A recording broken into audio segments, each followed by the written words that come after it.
She was scrubbing the marble lobby floor when the vice president, who'd humiliated her for years, suddenly froze because she was speaking flawless Italian to a group of lost investors. What happened next would turn the entire company upside down and leave one powerful man on his knees. If you love stories where power shifts, secrets surface, and justice hits hard, make sure you're subscribed, drop a like, and stay with me until the end. You won't want to miss what happens next.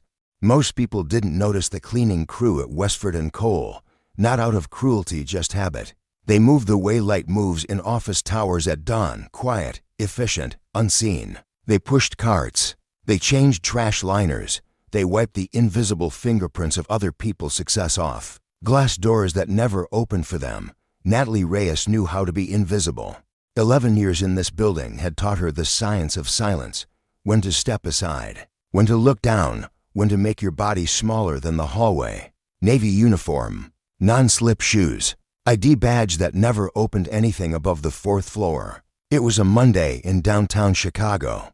The lobby pulsed with the usual choreography, heels clacking over marble, coffee lids clicking into place, elevator chimes stacking in patient intervals. The scent of lemon cleaner drifted from the brass railings. The cafe on the corner added roasted espresso to the air like a promise no one intended to keep. Natalie stood at the touchscreen directory, polishing away a smear that refused to leave. Her curls were tied back. Her shoulders were relaxed in that practiced, quiet way. She was thinking about nothing and everything: rent, her mother's blood pressure pills, the fact that she'd re-stitched the seam in her right sleeve twice now. When two voices cut through the hum, Italian northern vowels, tight and fast. A man and a woman under the greenish lobby light, visitor badges swinging from their lanyards, scanning the directory with worried eyes. Lost. Late. Natalie didn't plan it. She never did. It just clicked into place, the way numbers do for people who see equations in their sleep. She straightened, set the cloth on her cart, and spoke in their language, smooth, crisp, and warm. Buongiorno. The conference room you need is on 19. When you exit the elevator, turn right, second hallway on your left. The glass doors are marked. The man actually flinched with relief. Grazy Mill, he said, then added something quick about Chicago traffic being a labyrinth. Natalie nodded, understanding both his words and the universal panic of being late in a foreign country. She turned back to her cart, to the cloth, the smear, the practiced routine of being no one. And that's exactly when a shadow in the lobby stopped moving. Franklin Pierce, vice president of international operations, stood mid-stride, briefcase in one hand, ego in the other, staring at her as if the floor had said his name. For years he'd played a private game with Natalie, the extra inspection of her floors, the pointed comments delivered just loud enough for reception to hear, the Miss Reyes again, as if failure were her cologne. He liked his power small and his audience local. He believed true cruelty should fit in a hallway. Now he was watching her speak a language he didn't speak. Worse, he was watching her do it like she belonged upstairs. Natalie didn't look at him. She stepped toward the loading bay doors where a delivery driver hovered with a clipboard, frowning. Numero de pedido, she asked in easy Spanish, double-checking the recipient, offering a quick route that would keep the freight elevator clear. Shoulders relaxed, the man's thanks came out like an exhale. Then she turned to a vendor with a misprinted label and slipped into French without clearing her throat, pointing, clarifying, smiling without showing teeth. 3 languages. Under 2 minutes. No script. No stumbles. Franklin's jaw ticked. If the wrong person saw this, it could undo years of context, years of keeping her as the help, years of keeping his office in the sight line, and her future out of it. He closed the distance with a soft click of leather on stone. Reyes, she straightened, finally giving him her face. Yes, sir, that was Italian. Yes, and Spanish. And French, she nodded. I also speak Portuguese, German, Arabic, Mandarin, Russian, and I read Latin. No pride. No apology. Fact, placed gently on the table like a heavy thing. For a full second, Franklin's eyes flickered not with admiration, but with math. What would this cost him if it spread? Who would see it? Who would choose her over him? How quickly? He adjusted his cuff, recovered his tone, and walked past like it hadn't lodged in his throat. What he didn't see, what no one saw, was the small tilt of Natalie's head as he passed. The way you look at a storm you've learned to read. Only later would it matter that the receptionist had watched the whole thing with her breath held. Only later would it matter that someone else had noticed. And unlike Franklin, they weren't going to bury her. The message came through the service-level intercom. A voice uncertain but tinged with curiosity. "Miss Reyes, the CEO would like to see you." Every sound in the break room seemed to pause. The hum of the soda machine, the rustle of a snack bag, even the scrape of a chair leg. Two maintenance workers glanced at each other. Someone muttered, "Did they say CEO?" Natalie didn't answer. She set her thermos down on the dented metal table, smoothed her uniform sleeves out of habit, and walked toward the service elevator without looking back. The badge reader blinked green, a surprise in itself. The elevator's mirrored walls reflected the same image they had for years. Navy uniform, work shoes, hair tied back. But something in her eyes looked different, though she couldn't name it yet. The doors opened on the 24th floor. The air was sharper up here, colder, somehow more expensive. Thick carpet muted her steps. Framed art hung at perfect height. The kind of pieces that didn't have prices printed anywhere, because they were never meant to be. Bought by people like her. Raymond Cole's assistant greeted her with a professional nod, and gestured toward the glass-walled corner office. "Mr. Cole is expecting you."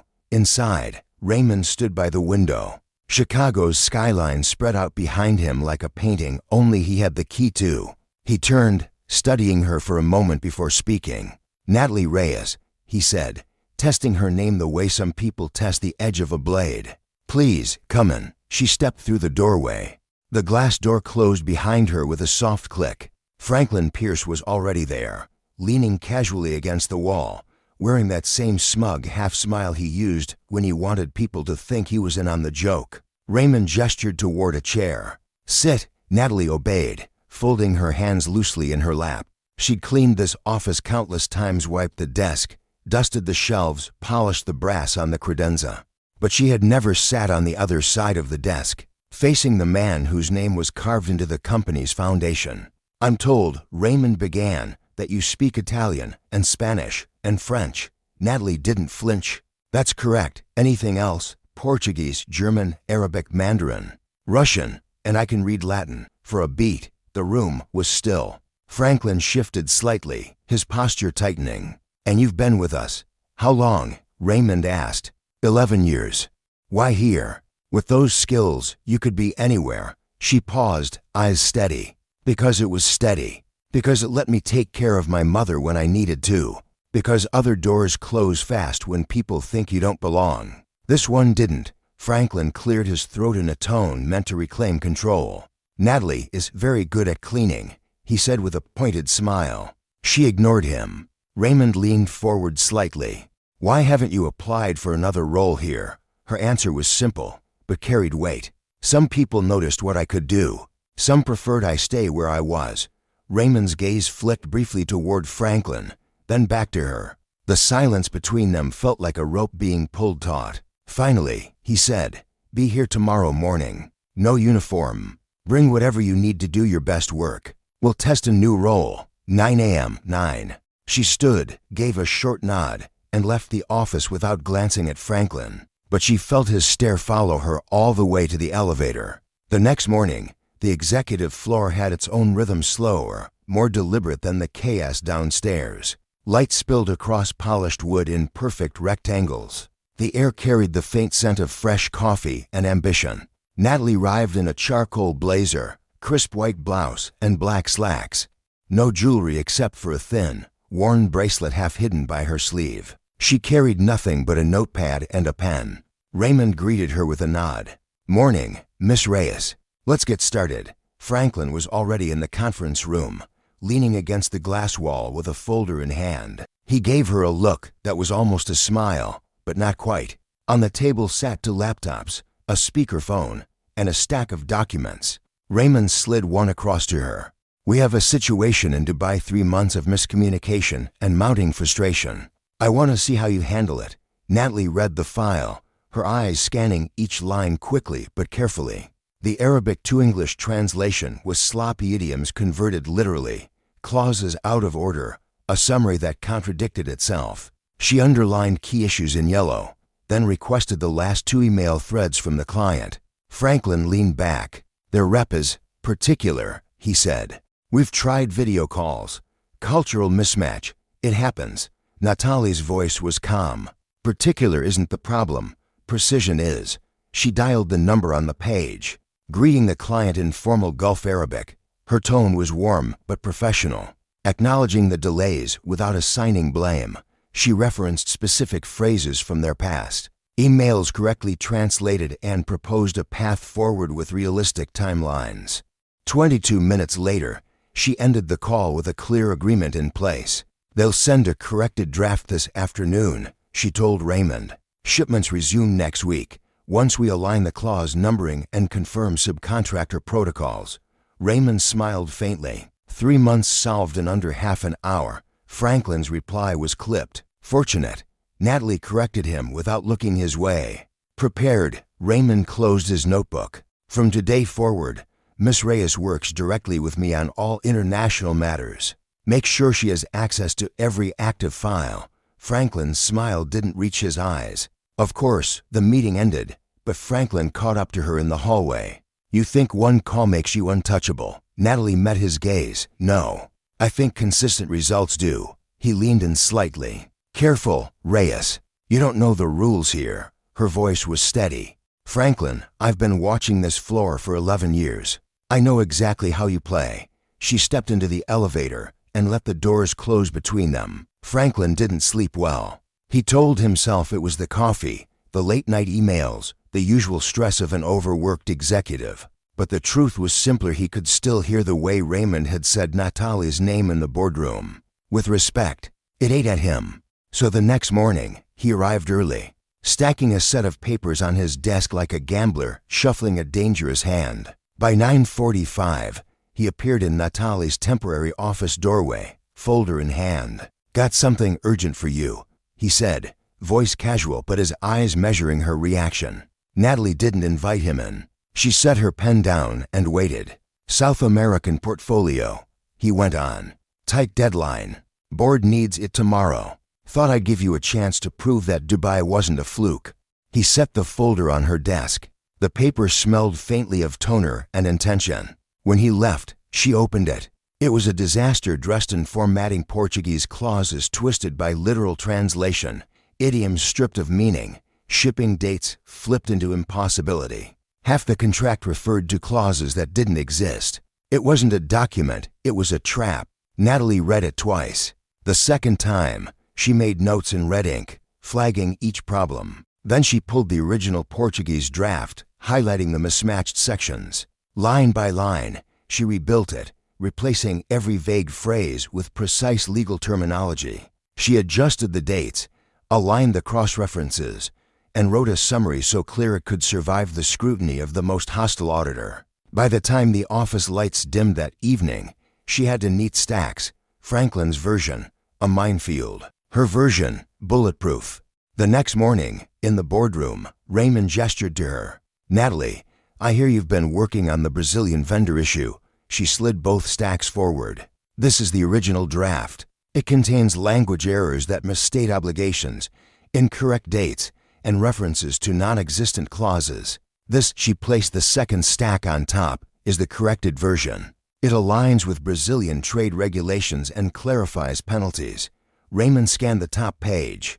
His frown wasn't displeasure, it was calculation. "If we'd signed the original," Natalie didn't hesitate, "it would have cost us millions in penalties and shipment delays." Silence. Then Raymond turned his gaze to Franklin. "Who submitted this draft?" Franklin coughed lightly. "It was already in the pipeline, before someone competent touched it." Raymond's voice was quiet, but sharp enough to cut the air. No one in the room spoke. Natalie didn't look at Franklin. She didn't need to.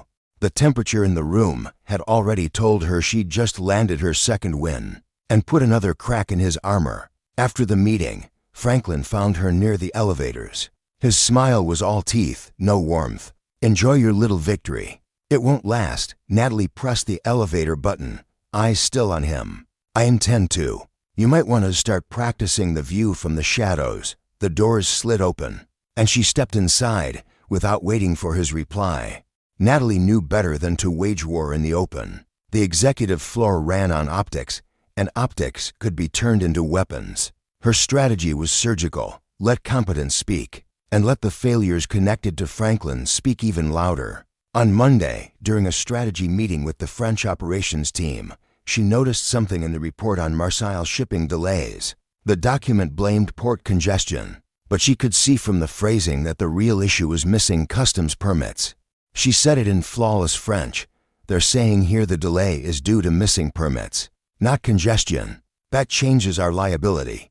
The French manager on the call confirmed it instantly. Several executives turned toward Franklin, whose pen had stilled over his notepad. On Wednesday, during a call with the Sao Paulo office, Natalie caught a translation error in a shipment invoice and error that had the company overpaying import fees for nearly a year. She corrected it in Portuguese on the spot. The revised figure saved the company 6 figures annually. The invoice bore Franklin's approval signature. By Friday, whispers had begun. People noticed her. They also noticed him less as a leader and more as a liability. That afternoon, Franklin intercepted her just outside the conference room. The hall was empty, carpet absorbing their words. "You're enjoying this," he said. "I enjoy seeing problems solved," she replied evenly. "If that bothers you, maybe ask yourself why." His jaw tightened. "You think you've figured out how this place works?" She stepped past him toward the elevators. "No, Franklin. I've figured out how you work, and that's enough." The elevator doors closed before he could answer. What Franklin didn't know, what no one knew, was that Natalie had been quietly building a file. Every bad contract, every ignored compliance warning, every piece of proof that his negligence wasn't random but routine. She wasn't after a single win. She was building an endgame. 2 weeks later, the quarterly executive review arrived. For most, it was just another high-stakes meeting. For Natalie, it was the perfect stage. Her desk drawer now held a dossier built with patience and precision. Outdated contracts Franklin had personally approved, email chains where he ignored compliance warnings, and financial reports tying his decisions to significant losses. Not rumors, not guesswork. Evidence. She hadn't rushed it. Timing was everything. That morning, she arrived early, dressed in a charcoal blazer and heels that made her steps sound deliberate against the marble. She carried a single black folder and no expression that gave away her plans. In the conference room, Franklin was already there, wearing his best boardroom smile. Officially, she was present to translate for 2 Moroccan partners. Unofficially, she was here to end him. The meeting began with the usual revenue charts, project updates, and well-rehearsed optimism. Franklin spoke with the ease of a man who'd done this 100 times. Then one of the Moroccan partners leaned forward, asking a question in Arabic about a stalled shipment. Natalie translated it word for word, her tone even. Franklin shifted in his chair. "We've been waiting on updated paperwork from," Natalie cut in smoothly, still speaking to the room. "The delay was caused by an unlicensed subcontractor approved 6 months ago, without proper documentation. The authorization is here." She slid a document across to Raymond. His eyes scanned it, stopping at the signature line. Franklin's name. The Moroccan partners exchanged glances. One leaned back, exhaling sharply. Raymond's voice was quiet but sharp. "Franklin, is this accurate?" Franklin stammered. "It's a misunderstanding." "No," Raymond interrupted. "It's negligence. HR will meet with you immediately after this meeting. You are relieved of your duties." The air in the room seemed to shift. Franklin sat frozen, eyes darting for an ally. None looked back. He stood, straightened his tie, and left without another word. The door closed behind him with a sound that seemed final. Natalie returned to translating as though nothing had happened. By the end of the day, Franklin's office was empty. His name was removed from the executive directory. The parking spot closest to the building was reassigned. As she passed the vacant doorway, she didn't smile. She didn't need to. The absence was its own victory speech. Raymond caught up to her near the elevators. That was decisive. She met his eyes. Sometimes the only way to clean a floor is to remove the stain. By Monday, Franklin's existence in the company was a memory people spoke about in lowered voices, as if saying it too loudly might bring him back. Natalie didn't move into his old office. She didn't want the view he'd had or the stale echo of his presence. Instead, Raymond created a new position for her, Director of Global Liaison and Cultural Affairs, a role built for her skills, not inherited from anyone else's mistakes. Her first day in the role began in the lobby, not because she had to be there, but because she wanted to. The marble still gleamed, the coffee aroma still drifted in from the corner cafe, but now people greeted her by name. She stopped by the cleaning crew, shaking hands and exchanging a few quiet words. One man she had worked alongside for years looked at her with a mix of pride and disbelief. "You showed us it's possible," he said. "It's more than possible," she replied. "It's overdue." In her first quarter, she repaired strained international relationships and launched Hidden Voices, a program designed to give overlooked employees access to mentorship, skills training, and a path to advancement. Her name began appearing in trade publications. Event organizers called to invite her to leadership panels. Recruiters from competing firms reached out. She declined them. All her work here wasn't done. One evening, as the last employees left, Natalie stood by the lobby's glass doors. The Chicago skyline stretched before her, lights blinking against the dark. She thought of the years she'd walked out of these doors unseen, underestimated, dismissed. Now, she was not just visible, she was respected. And the man who had once tried to keep her silent was nothing more than a cautionary tale whispered over coffee.